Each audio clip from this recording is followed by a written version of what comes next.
예표의 8가지 특징. 첫 번째 특징은 반드시 미래적인 요소가 있어야 한다는 것입니다. 과거에 일어난 일을 훗날에 예표로 설명하는 것이 아니라 과거 속에서 미래에 일어날 일을 그림자로 보여주는 것을 예표라고 합니다.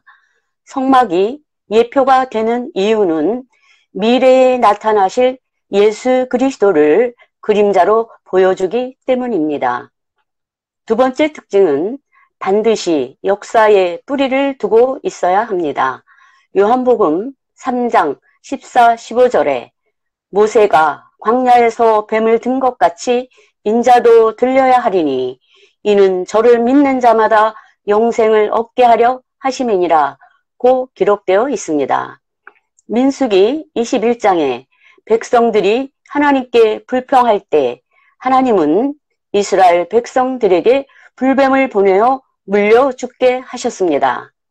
백성들이 회개하며 부르짖는 모습에 모세가 백성을 위해 기도하였습니다. 그러자 하나님은 모세에게 놋뱀을 만들어 장대 위에 달라 물린 자마다 그것을 보면 살리라고 말씀하셨습니다. 이 사건은 바로 예수 그리스도께서 나무에 매달려 죽게 될 것과 누구든지 십자가에 달려 죽으신 예수를 바라보고 믿는 자는 죄사함을 받고 영생을 얻게 될 것을 예표한 것입니다. 십자가에 달린 예수를 나의 구주로 믿는 사람은 죄사함을 받고 영생을 받게 됩니다. 놋뱀 사건은 예표이고 예수 그리스도의 십자가는 실체인 것입니다. 이 예표와 실체는 역사 속에 뿌리를 가진 사건이라야 합니다. 세 번째 특징은 예언적이라는 것입니다. 시편 110편 4절에 여호와는 맹세하고 변치 아니하시리라 이르시기를 너는 멜기세덱의 반차를 쫓아 영원한 제사장이라 하셨도다 라고 기록되어 있습니다. 레위지파가 아닌 다른 반차에서도 제사장이 나올 수 있다는 것을 예언한 것이 바로 창세기 14장의 살레망 멜기세덱에 관한 내용입니다. 시편의 내용은 레위지파가 아닌 곳에서도 제사장이 나오는데 그분이 바로 메시아가 되신다는 예언인 것입니다. 네 번째 특징은 예정된 것입니다. 하나님은 인류 역사를 예정에 따라 움직이는 분이십니다. 인류 역사는 하나님의 예정된 계획대로 이루어져 가는 것입니다. 하나님이 예표를 주신다는 것은 수백 혹은 수천 년 뒤에 그 실체를 보내실 것을 예정하셨기 때문입니다. 만약 실체를 예정해 놓지 않으셨으면 예표는 존재할 수 없는 것입니다. 예표는 하나님이 예정하시는 분이심을 보여줍니다. 다섯 번째 특징은 실체가 예표보다 더 우월하고 분명해져야 한다는 것입니다. 요한복음 1장 29절에 이튿날 요한이 예수께서 자기에게 나오심을 보고 가로되 보라 세상죄를 지고 가는 하나님의 어린 양이로다 라고 기록되어 있습니다. 여기서 어린 양은 예표이고 예수 그리스도는 실체이십니다. 예수 그리스도는 어린 양보다 훨씬 우월하고 분명하신 존재인 것입니다.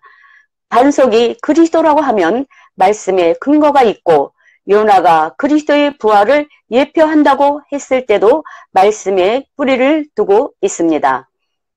어린 양이 예수 그리스도의 희생 제사를 예표하는 것 역시 마찬가지입니다. 모두 말씀에 근거가 있는 것입니다. 일곱 번째 특징은 비슷하지만 차이점도 있다는 것입니다. 구약의 제사장은 예표이고 신약의 예수 그리스도가 실체이십니다. 구약의 제사장은 여러 명이지만 신약의 제사장은 한 분이십니다. 구약의 제사장은 모두 다 죽기 때문이고 신약의 제사장은 죽지 않기 때문에 한 분이시라는 것입니다. 히브리서 7장 23절에서 27절은 그 차이점을 설명해 주고 있습니다. 여덟 번째 특징은 구약의 모든 예표가 예수 그리스도를 가리킨다는 것입니다. 죄인은 오직 예수 그리스도를 통해서만 죄사함을 받고 구원받을 수 있다는 것이 구약의 모든 예표가 증거하는 것입니다.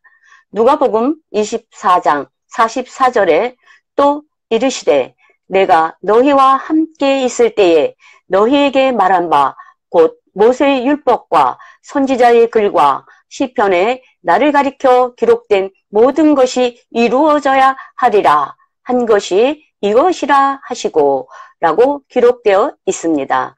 3여 년 동안 제자들이 주님과 함께 거하면서 목격했던 주님의 모든 사역과 행적은 모든 성경에 이미 기록된 메시아에 관한 예언을 성취하신 행위라는 의미입니다.